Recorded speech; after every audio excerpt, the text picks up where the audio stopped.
Welcome to JNI today. ముందుగా headlines చూద్దాం.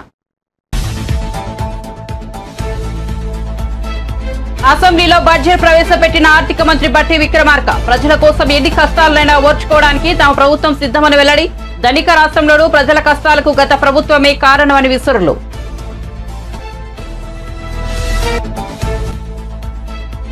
పొత్తులపై వ్యతిరేక వ్యాఖ్యలొద్దు తమ పార్టీ నేతలకు స్పష్టం చేసిన పవన్ కళ్యాణ్. పార్టీ నేతలు భావోద్వేగ ప్రకటనలు చేయవద్దని సూచన.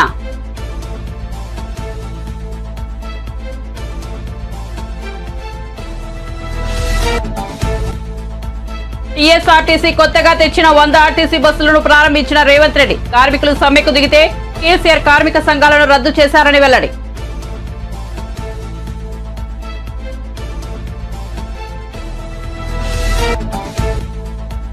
పార్లమెంటులో శ్వేతపత్రం విడుదల చేసిన నిర్మలా సీతారామన్. ఏపీలో అత్యధికంగా అవినీతి జరిగిందన్న టీడీపీ ఎంపీ రామ్మోహన్. అవినీతి యువరాజు ఆస్తులు 7 ఏళ్లలో పెరిగిపోయాయని వ్యాఖ్యలు.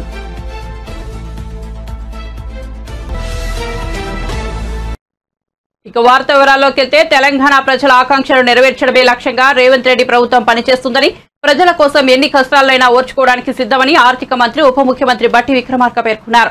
శనివారం అసెంబ్లీలో బడ్జెట్ ప్రవేశపెట్టి ఆయన మాట్లాడారు. అమరవీరులు దేశం దేనికోసమైతే త్యాగాలు చేశారో వాటిని సాధిస్తామని పేర్కొన్నారు.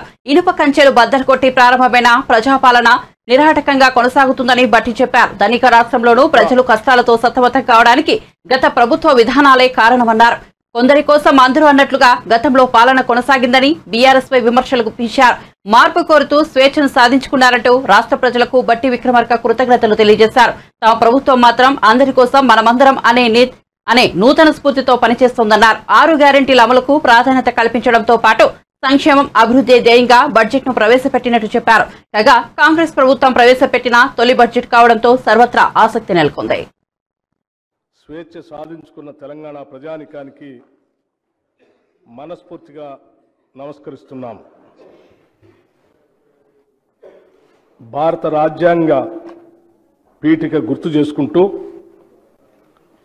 పౌరులెల్లరకు సామాజిక, ఆర్థిక, రాజకీయ న్యాయమును, భావము, భావ ప్రకటన, విశ్వాసము, ధర్మము, ఆరాధన వీటి స్వాతంత్రమును అంతస్తులోనూ అవకాశంలోనూ సమానత్వంలో చేకూర్చుటకు ఈ స్ఫూర్తితో మీ ముందుకు ఈ బడ్జెట్తో వచ్చాం.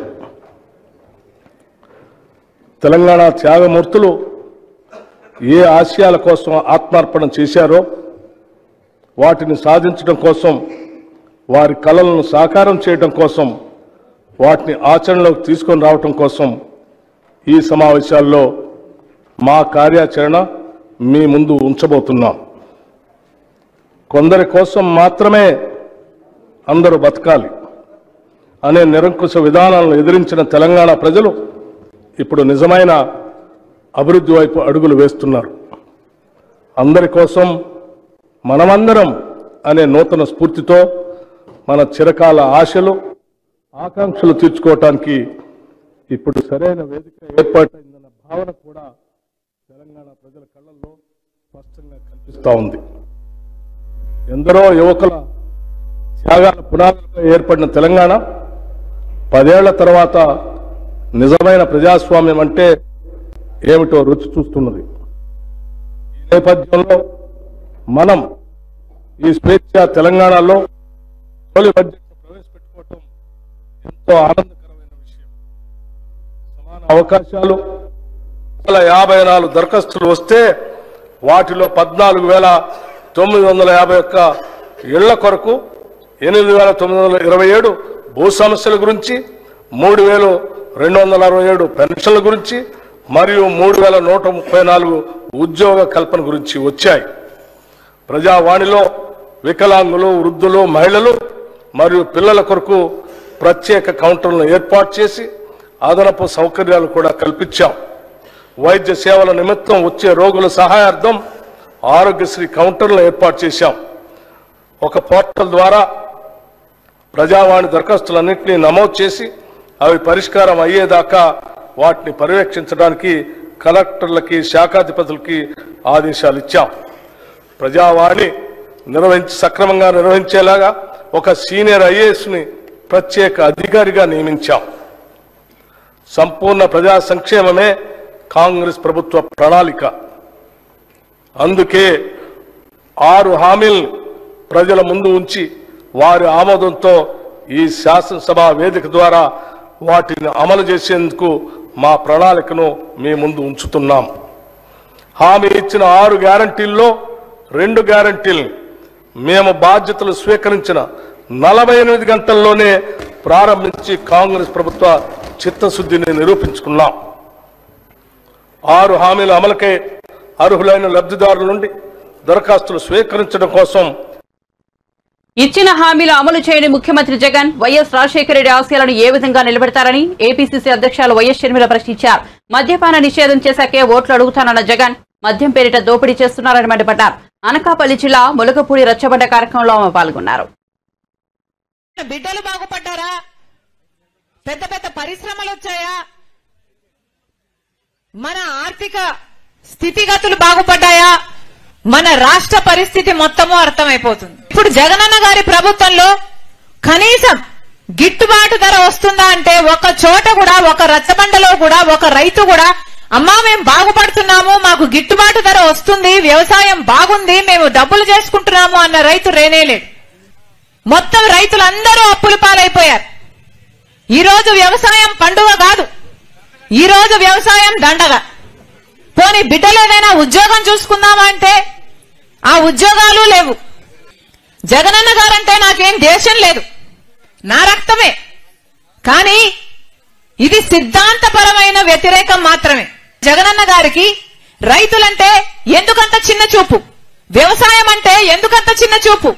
ఈ రోజు రైతుకు కనీసం పంట పండిస్తే గిట్టుబాటు ధరే లేదు అంటే ఇంకా రైతుకు మీరు ఏమి గౌరవం ఇచ్చినట్టు అని అడుగుతున్నాం. తల్లిదండ్రులే కూలీ నాలీ చేసుకుని అప్పు సొప్పు చేసుకుని బిడ్డలను చదివిస్తే కనీసం ఆ బిడ్డలకు ఉద్యోగాలు కూడా రావటం లేదు కదా. పెద్ద పెద్ద పరిశ్రమలు ఎందుకు రాలేదు? ఎందుకంటే మనకు ప్రత్యేక హోదా లేదు కాబట్టి. ఈ 5 సంవత్సరాలుగా ఒక్కసారైనా మాకు ప్రత్యేక హోదా లేకపోతే మేము ఇక్కడ నుంచి కదిలేది లేదు అని 25 మంది ఎంపీలు ఉన్నారే మన ఆంధ్ర రాష్ట్రానికి. ఆ రోజు జగనన్న గారు చెప్పలేదా? ఆ రోజు జగనన్న గారు చెప్పిన మాట, రండి మూకుమ్మడిగా రాజీనామాలు చేద్దాం, మనకు ప్రత్యేక హోదా ఎందుకు రాదు అని చెప్పారు జగనన్న గారు ప్రతిపక్ష నాయకుడిగా. మరి ఇప్పుడు ముఖ్యమంత్రిగా ఉన్నాడు కదా, మరి ఎందుకు చేయలేదు మూకుమ్మడి రాజీనామాలు? ఒక్క ఎంపీ అయినా రాజీనామా చేశాడా? ఒక్కరైనా కొట్లాడారా? 25 ఎంపీలు ఉన్నారు ఆంధ్ర రాష్ట్రానికి. ప్రతి దానికి బీజేపీ పార్టీకి వంత పలుకుతారు, ప్రతి బిల్లుకు మద్దతు ఇస్తారు.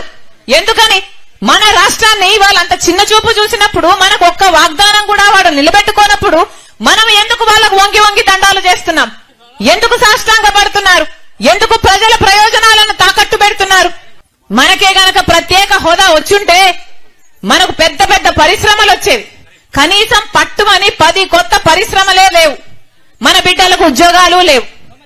ఆఖరికి ఏమవుతుందంటే ఉద్యోగాలు ఇక్కడ లేక మన బిడ్డలంతా వలస వెళ్ళిపోతారు. ఇదేనా మనకు కావాల్సింది? యువతే లేని రాష్ట్రంగా తయారైతుంది ఆంధ్ర రాష్ట్రం. ఇదేనా మనకు కావాల్సింది?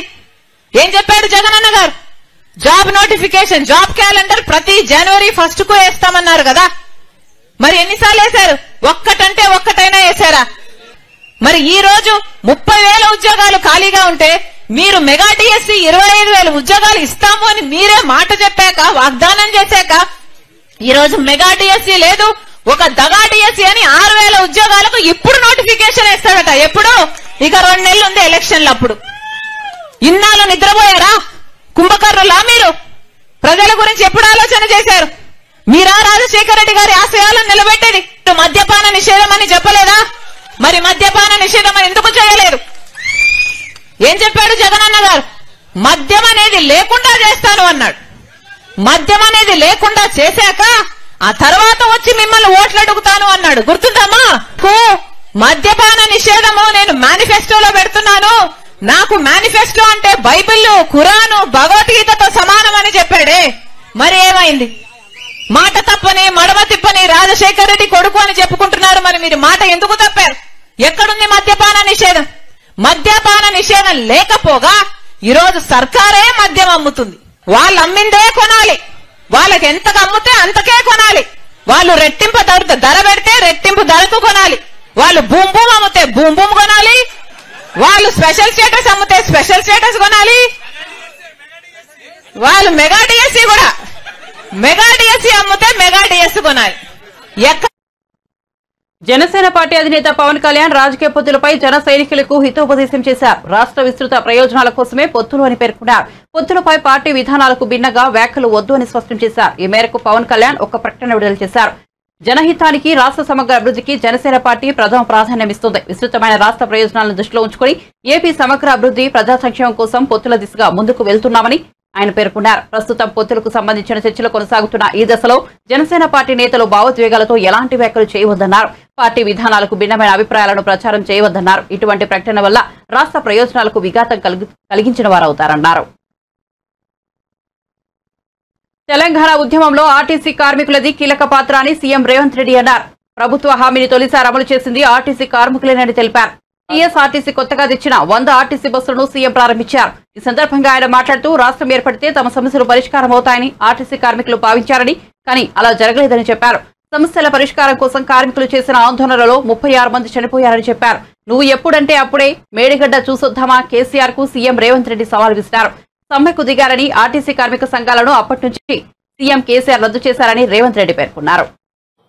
ప్రొఫెసర్ కోదండరామ్ గారిని పొలిటికల్ జేఏసీ చైర్మన్ గా నియమించి వారి నేతృత్వంలో సకల జనుల సమ్మెకు పిలుపునిచ్చి ఆనాడు ఆ పిలుపుని అందుకొని వేలాది మంది ఆర్టీసీ కార్మికులు ఉద్యమం బాటలో నడిచి రాష్ట్రం నలుమూలల రవాణా సౌకర్యాన్ని స్తంభింపజేసి మీతో పాటు సింగరేణి కార్మికులు, విద్యుత్ కార్మికులు, కుల సంఘాలు, తెలంగాణ సమాజం అంతా అండగా నిలబడి ఆనాడు తెలంగాణ రాష్ట్ర సాధనలో మీ వంతు పాత్ర పోషించింది. కాబట్టి ఈరోజు తెలంగాణ రాష్ట్రంలో మనం నిలబడి 100 బస్సుల ప్రారంభోత్సవ కార్యక్రమాన్ని జరుపుకుంటున్నాం.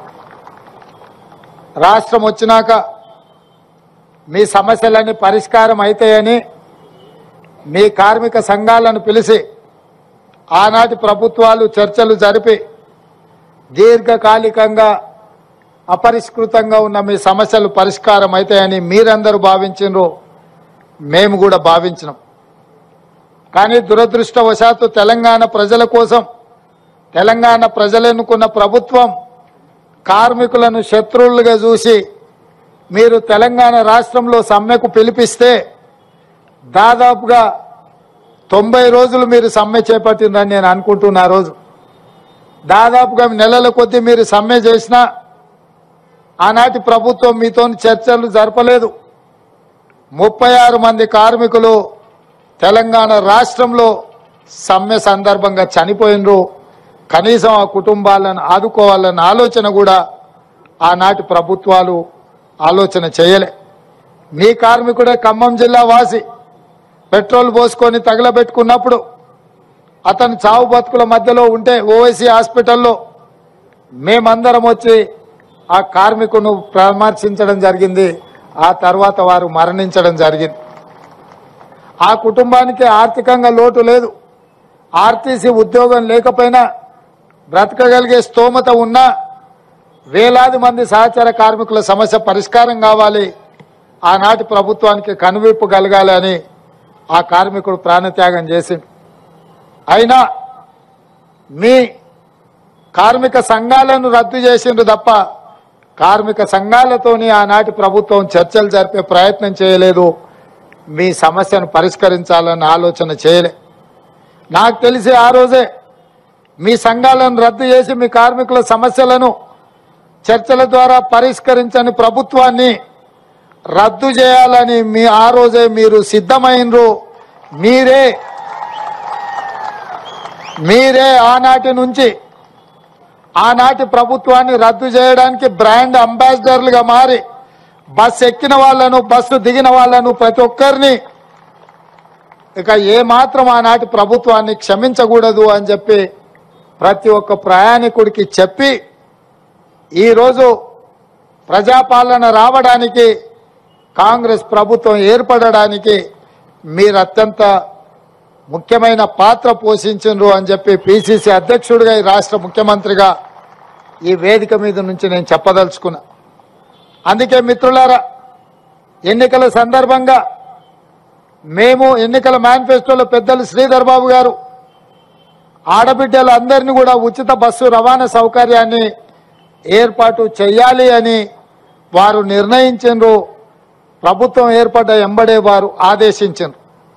7 తారీఖు నాడు ఎల్బీ స్టేడియంలో మేము ప్రమాణ స్వీకారం చేస్తే 9 తారీఖు నాడు 48 గంటల్లోపే ఈ కార్యక్రమాన్ని ప్రారంభించాలి అని చెప్పి మీ అధికారులకు మీ ఎండీకి పిలిచి మాట్లాడితే తప్పకుండా ఏర్పాట్లు చేస్తామన్నారు. 48 గంటల్లోనే శ్రీమతి సోనియా గాంధీ గారు హైదరాబాద్కు వచ్చి ఇచ్చిన హామీని, మొట్టమొదటి హామీని అమలు చేసిన చరిత్ర ఆర్టీసీ కార్మికులది. ఈరోజు రాష్ట్రంలో కానీ జరుగుతున్న శాసనసభలో 15,21,00,000 మంది ఆడబిడ్డలు ఆర్టీసీలో ఉచిత బస్సు రవాణా సౌకర్యాన్ని వినియోగించుకున్నారు. దీనికి దాదాపుగా 531 కోట్ల రూపాయల ఖర్చు అయింది అని చెప్పి లెక్కలు చెప్తున్నాయి. రవాణా ఏర్పాట్లు అమలు చేసింది మీరైతే మీకు అవసరమైన నిధులు బట్టి విక్రమార్క గారు ఈ సంస్థ లాభాలలో నడవాలి, కార్మికుల జీత భత్యాలు 1 తారీఖున వాళ్ళ ఖాతాలో పడాలి అన్న ఆలోచనతోటి రాష్ట్రంలోని అన్నదాతలను ఆగం చేసే విధంగా కాంగ్రెస్ బడ్జెట్ ఉందని మాజీ మంత్రి సిద్దిపేట ఎమ్మెల్యే హరీష్ రావు ధ్వజమెత్తారు. కాంగ్రెస్ ప్రభుత్వం శాసనసభలో ఓట్ ఆన్ అకౌంట్ బడ్జెట్ ప్రవేశపెట్టిన అనంతరం హరీష్ రావు మీడియాతో మాట్లాడారు. రైతులకు చాంతాడంత చేస్తామని చెప్పి చెండాడంతా కూడా నిధులు కేటాయించలేదని హరీష్ రావు ధ్వజమెత్తారు. రైతులను ఆగం చేసేలా ఈ బడ్జెట్ ఉందన్నారు. రాష్ట్ర బడ్జెట్ తెలంగాణ ప్రజలను తీవ్ర నిరాశపరిచిందన్నారు. రాష్ట్రంలో ప్రజాపాలన అభాసుల పాలైందన్నారు. కాంగ్రెస్ మేనిఫెస్టోలో ప్రతిరోజు సీఎం ప్రజా దర్బార్ నిర్వహిస్తామన్నారు.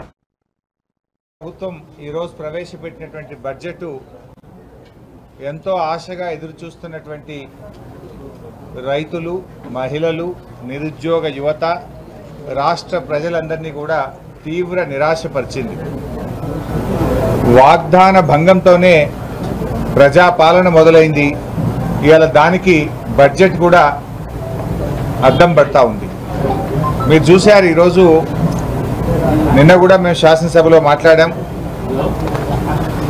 ప్రజాపాలన అనేటువంటిది అభాసు పాలైంది. ఒక్కరోజు ముఖ్యమంత్రి గారు పోయారు, 3 రోజులు మంత్రులు పోయారు, తర్వాత అవుట్సోర్సింగ్ ఉద్యోగులకు పరిమితమైందని నిన్న శాసనసభలో కూడా చెప్పాం. అదేదో చాలా గొప్పగా జరుగుతుందని వాళ్ళు చెప్పే ప్రయత్నం చేశారు.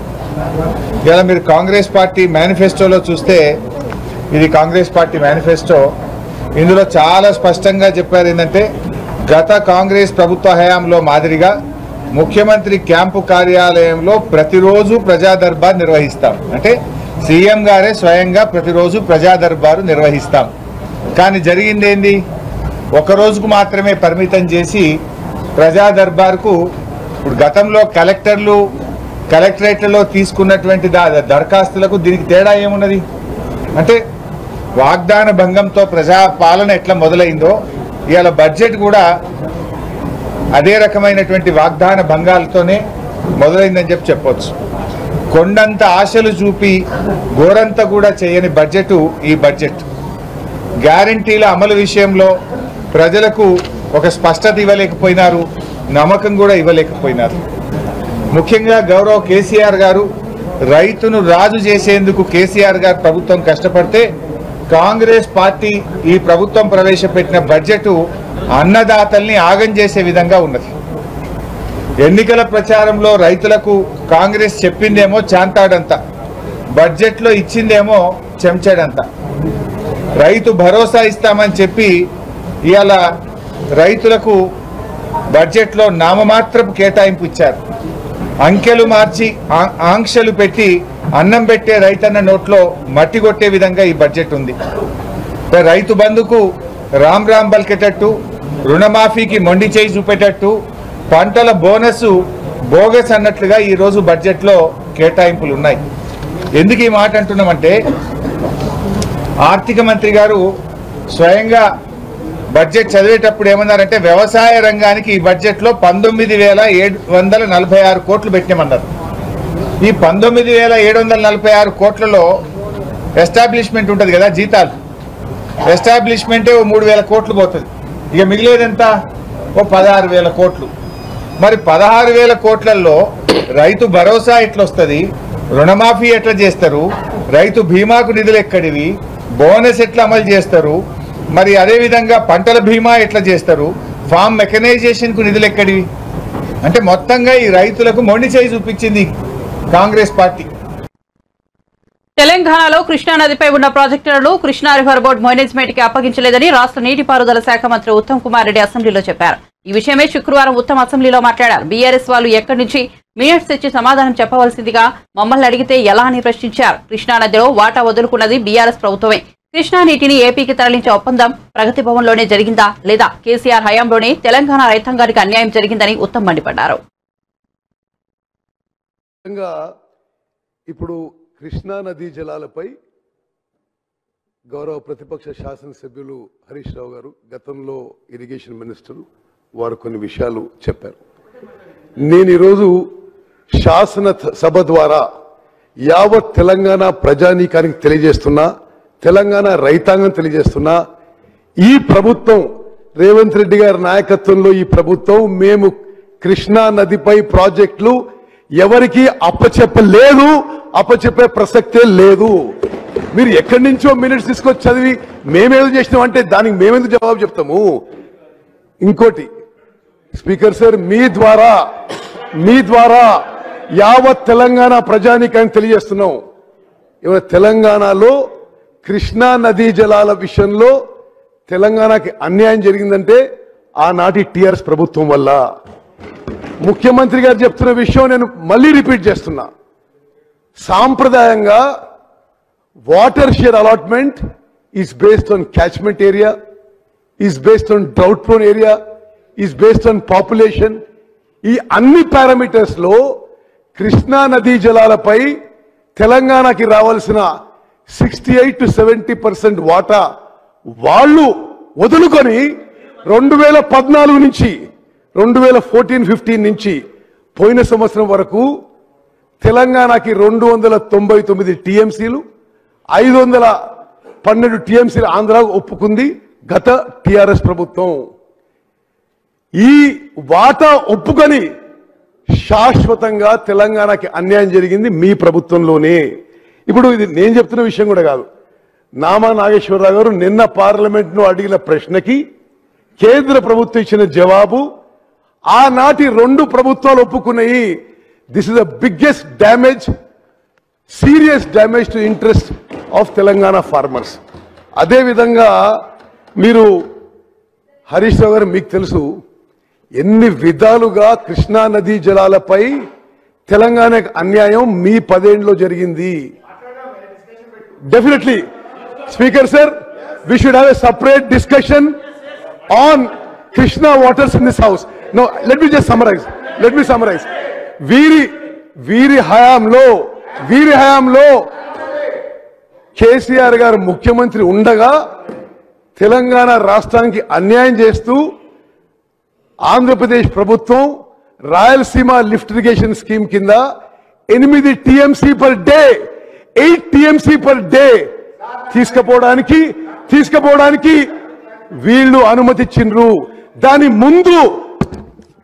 దాని తర్వాత కేసీఆర్ గారు, జగన్మోహన్ రెడ్డి గారు ఏకాంత చర్చలు జరిపినరా లేదా, అక్కడనే ఈ కుట్ర జరిగిందా లేదా, యావత్ తెలంగాణ ప్రజానికానికి ఈ విషయం తెలియాలని చెప్పి మనవి చేస్తూ, స్పీకర్ సార్, నేను ఆన్ రికార్డ్ ఇరిగేషన్ మినిస్టర్గా ఈ హౌస్ కి తెలంగాణ ప్రజానికానికి తెలియజేస్తున్నా, కృష్ణా నదిపై ఉన్న ప్రాజెక్టులు కేఆర్ఎంబీకి అప్పజెప్పడానికి మేము ఒప్పుకోలేదు, ఒప్పుకోబోము అని చెప్పి కూడా మనం చేస్తాం. అదేవిధంగా ఇప్పుడు కృష్ణా నదీ జలాలపై గౌరవ ప్రతిపక్ష శాసనసభ్యులు హరీష్ రావు గారు, గతంలో ఇరిగేషన్ మినిస్టర్, వారు కొన్ని విషయాలు చెప్పారు. నేను ఈరోజు శాసన సభ ద్వారా యావత్ తెలంగాణ ప్రజానీకానికి తెలియజేస్తున్నా, తెలంగాణ రైతాంగం తెలియజేస్తున్నా, ఈ ప్రభుత్వం రేవంత్ రెడ్డి గారి నాయకత్వంలో ఈ ప్రభుత్వం మేము కృష్ణా నదిపై ప్రాజెక్టులు ఎవరికి అప్పచెప్పలేదు. తెలంగాణ శాసనసభలో ప్రభుత్వం ప్రవేశపెట్టిన ఓటాన్ అకౌంట్ బడ్జెట్ పై బీఆర్ఎస్ ఎమ్మెల్సీ కవిత స్పందించారు. పేర్లు చిహ్నాలు మారుస్తామని చెబుతున్న కాంగ్రెస్ ప్రభుత్వం హామీల అమలుకు పూర్తి కేటాయింపులు ఇవ్వలేదని విమర్శించారు. పథకాలకు పాత పేర్లు తీసి కొత్త పేరు పెట్టాలని కాంగ్రెస్ ప్రభుత్వం ఓన్లీ నేమ్ చేంజర్ మాత్రమేనని గేమ్ చేంజర్ కాదని కవిత వ్యాఖ్యానించారు. ఓటాన్ అకౌంట్ బడ్జెట్లో పూర్తి స్థాయి కేటాయింపులు ఉండకపోయినప్పటికీ కొత్త ప్రభుత్వం కాబట్టి సంపూర్ణంగా వారి యొక్క విధి విధానాలను రేపు ఫ్యూచర్లో రాష్ట్రంలో ఈ వచ్చే 5 సంవత్సరాల కోసం మరి ఎటువంటి కార్యాచరణ చేపడతారు, ఈ ప్రభుత్వం యొక్క ఓవరాల్ దృక్పథం ఏంటి అని తెలిసేటటువంటి బడ్జెట్ కాబట్టి మేము చాలా ఆశించినాం. వారు పెట్టినటువంటి అనేక మేనిఫెస్టోల్లో ఉన్నటువంటి అంశాలన్నీ కూడా మరి ఇవాళ చెప్తారేమో. కేటాయింపులు ఇంపార్టెంట్ కాదు, కానీ వారి యొక్క అవుట్లుక్ ఎట్లా ఉంది, వారి యొక్క దృక్పథం ఎట్లుంది అనేటటువంటిది తెలుస్తుందని మేము అనుకున్నాం. ఉదాహరణకు చెప్పాలంటే మైనార్టీ సంక్షేమం విషయంలో బోలెడని మాటలు ఇదివరకు వాళ్ళు మాట్లాడడం జరిగింది. ఇమాంలు మౌజాన్లకు 10,000 ఇస్తాం, 12,000 ఇస్తామని చెప్పడం జరిగింది. సపరేట్గా పిల్లల కోసం తౌఫే తాలీం అనే కార్యక్రమాలు పెడతామని మేనిఫెస్టోలో చెప్పడం జరిగింది. కానీ వాళ్ళ మొత్తం మైనార్టీ సంక్షేమం కేవలం ఒక పారాగ్రాఫ్లో క్లోజ్ చేసేసి 2,000 కోట్ల రూపాయలు ఇస్తున్నామని చెప్పడం జరిగింది. అట్లా ఏదైనా కూడా మీదనే చెప్పిండ్రు తప్పితే సంపూర్ణంగా ఏదైతే ఎన్నికల ప్రచార సందర్భంగా మైక్రో లెవెల్ అంశాలు చెప్పిండ్రో వేటిని కూడా బడ్జెట్లో పెట్టకపోవడం అన్నది ఈ ప్రభుత్వానికి చిత్తశుద్ధి లేదనేటటువంటి విషయాన్ని తెలియజేస్తూ ఉన్నది. అదేవిధంగా ఈ పేర్లు మారుస్తాం, ఆ చిహ్నాలు మారుస్తాం అనే అంశాలకు ఇచ్చినటువంటి ప్రాధాన్యత, మరి ఇదివరకు చేసినటువంటి వాగ్దానాలు వాటికి సంబంధించినటువంటి కేటాయింపులపై పెట్టకపోవడం అన్నటువంటిది శోచనీయంగా మేము భావిస్తూ ఉన్నాం. ఓవరాల్గా ఈ రాష్ట్రంలో కొత్తగా ఏర్పడినటువంటి ప్రభుత్వం పాత పేర్లను మార్చి కొత్త పేర్లను పెడతామంటున్నారు తప్పితే ప్రగతి యొక్క గేర్లు మార్చేటటువంటి విధానాన్ని వాళ్ళు ఎన్నుకోలేదు. అంటే it is just a name changing government, not a game changing government అని ఈ బడ్జెట్ చూస్తుంటే అర్థమవుతా ఉన్నది. ప్రధానంగా మహిళలకు అదేవిధంగా యువతీ యువకులకు షాదీ ముబారక్ పేరు మీద ఇదివరకు ₹1,00,000 కేసీఆర్ గారు ప్రభుత్వం ఇస్తే మేము అధికారంలోకి రాగానే ₹1,00,000 ఒక తులం బంగారం ఇస్తామని చెప్పినారు. అది ఆన్ గోయింగ్ ప్రోగ్రామ్, ఎంతమంది ఏంది అన్నది ఎస్టిమేషన్ ఉంటుంది, కానీ దాన్ని కనీసం మెన్షన్ చేయలేదు. అట్లానే షాదీ ముబారక్ 1,60,000 ఇస్తారని చెప్పారు, కనీసం అది మెన్షన్ చేయలేదు. ఆశా వర్కర్స్ ఉంటే మిమ్మల్ని గవర్నమెంట్ ఉద్యోగులుగా చేస్తాము, 18,000 జీతాలు ఇస్తామని చెప్పినారు, అది కనీసం మెన్షన్ చేయలేదు. కేటాయింపు చేయకపోయినా ఒక ప్రభుత్వం యొక్క కమిట్మెంట్ను చిత్తశుద్ధిని చెప్పేటటువంటి ఒక డాక్యుమెంట్గా బడ్జెట్ని చూస్తాం. కాబట్టి మరి ఆ యొక్క ఈ బడ్జెట్ డాక్యుమెంట్లో ప్రభుత్వం యొక్క ఆ కమిట్మెంట్ లోపించిందని చెప్పి నేను భావిస్తూ ఉన్నాను. అదేవిధంగా అనేక వర్గాలకు సంబంధించినటువంటి సంక్షేమానికి సంబంధించి కూడా సంపూర్ణమైనటువంటి అంశాలను చర్చించకుండా ఎంతసేపు పోయిన ప్రభుత్వాలను విమర్శించడానికే ఈ బడ్జెట్ పరిమితం అవ్వడం అన్నది ప్రజలందరూ కూడా గమనించినారని చెప్పి నేను భావిస్తూ ఉన్నాను. జనరల్గా ఓటాన్ అకౌంట్ బడ్జెట్లో పూర్తి స్థాయి కేటాయింపులు ఉండకపోయినప్పటికీ కొత్త ప్రభుత్వం కాబట్టి సంపూర్ణంగా వారి యొక్క సర్వేలన్నీ టీడీపీ జనసేన కూటమికి అనుకూలంగా ఉండటంతో ఓటమి తప్పదని భావించిన సీఎం జగన్ ప్రతిపక్షాలను వేధింపులకు గురి చేస్తున్నారని నెల్లూరు రూరల్ ఎమ్మెల్యే కోటంరెడ్డి శ్రీధర్ రెడ్డి ఆరోపించారు. మాజీ మంత్రి నారాయణ నివాసం వైద్యశాలలో డ్రగ్స్ కంట్రోల్ అధికారుల దాడులను ఎమ్మెల్యే తీవ్రంగా ఖండించారు. అధికారం చేతిలో ఉందని ఇష్టారాజ్యంగా వ్యవహరిస్తే భయపడే వారెవరూ లేరని హెచ్చరించారు. ముఖ్యమంత్రి హుందాగా వ్యవహరించాలని హితవు పలికారు. రోజైనా నోటిఫికేషన్ వెలువడుతుంది అన్న వార్తలు ఉన్నాయి. ఏ సర్వేలు చేసినా రాష్ట్రంలో ఎన్నికల్లో తెలుగుదేశం పార్టీ జనసేన ఘన విజయం ఖాయమని వస్తూ ఉన్నాయి. ఇండియా టుడే సి ఓటర్ సర్వేలో కూడా తెలుగుదేశం పార్టీ జనసేన ఘన విజయం ఖాయం. ఇవన్నీ వార్తలు చూసిన తర్వాత, సొంత సర్వేలు కూడా చూసుకున్న తర్వాత వైఎస్ఆర్ కాంగ్రెస్ పార్టీ ప్రభుత్వం ఓటమి తప్పదని భావించి ప్రజలని భయభ్రాంతులు చేసే రీతిలో, ప్రత్యర్థుల్ని భయభ్రాంతులు చేసే రీతిలో అధికారం చేతిలో ఉందని ఇష్టారాజ్యంగా వేధింపులకు పాల్పడుతూ ఉన్నాయి. రాష్ట్రం అంతా కూడా ఎక్కడికెక్కడ తెలుగుదేశం పార్టీ జనసేన కావచ్చు, లేదా కాంగ్రెస్ బీజేపీ, లేదా ఏ రాజకీయ పార్టీ అయినా సిపిఎం సిపిఐ అనేక ప్రజా సంఘాలని వేధిస్తున్న తీరు. టీడీపీ యువఎంపీ కింజరపు రామ్మోహన్ నాయుడు లోక్సభలో కేంద్ర ఆర్థిక శాఖ మంత్రి నిర్మలా సీతారామన్ విడుదల చేసిన శ్వేతపత్రంపై మాట్లాడారు. 2014 ముందు జరిగిన అవినీతి గురించి శ్వేతపత్రం విడుదల చేశారని, కానీ అత్యధికంగా అవినీతి జరిగిన ఆంధ్రప్రదేశ్ గురించి శ్వేతపత్రంలో ప్రస్తావించకపోవడం ఆశ్చర్యాన్ని కలిగిస్తోందని రామ్మోహన్ నాయుడు పేర్కొన్నారు. అవినీతికి రారాజు అనదగ్గ వ్యక్తి 2004 నుంచి 2014 వరకు ఏపీని పాలించారని, ఆ సమయంలోనే అవినీతి యువరాజు రాజకీయాల్లోకి వచ్చారని పరోక్ష వ్యాఖ్యలు చేశారు. 2004లో ఆ యువరాజు ఆస్తులు 1.70 కోట్లు మాత్రమేనని, కానీ 2004 నుంచి 2011 మధ్యలో ఆయన ఆస్తులు 356 కోట్లకు పెరిగాయని రామ్మోహన్ నాయుడు వివరించారు. కేవలం 7 ఏళ్లలోనే ఆయన ఆస్తులు అంతలా ఎలా పెరిగాయో తెలుసుకునేందుకు ఈ సభలో అందరూ ఆసక్తిగా ఉన్నారని వ్యాఖ్యానించారు. ఈడీ, ఐటీ, సిబిఐ కూడా ఇది ఎలా జరిగిందో తెలుసుకోవాలని కుతూహలంగా ఉన్నారని రామ్మోహన్ నాయుడు వ్యంగ్యం ప్రదర్శించారు.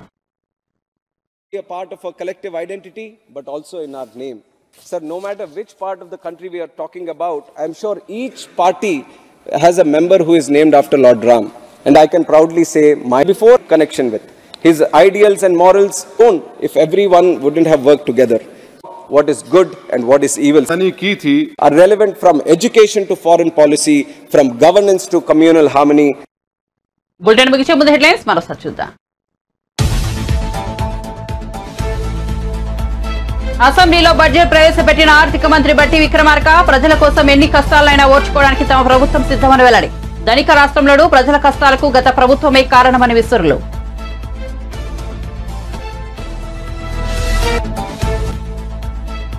పొత్తులపై వ్యతిరేక వ్యాఖ్యలొద్దు, తమ పార్టీ నేతలకు స్పష్టం చేసిన పవన్ కళ్యాణ్. పార్టీ నేతలు భావోద్వేగ ప్రకటనలు చేయవద్దని సూచన.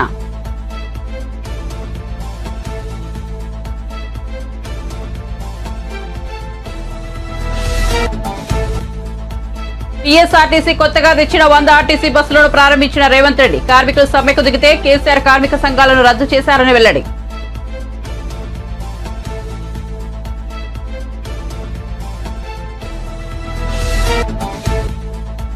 పార్లమెంటులో శ్వేతపత్రం విడుదల చేసిన నిర్మలా సీతారామన్. ఏపీలో అత్యధికంగా అవినీతి జరిగిందన్న టీడీపీ ఎంపీ రామ్మోహన్. అవినీతి యువరాజు ఆస్తులు 7 ఏళ్లలో పెరిగిపోయాయని వ్యాఖ్యలు.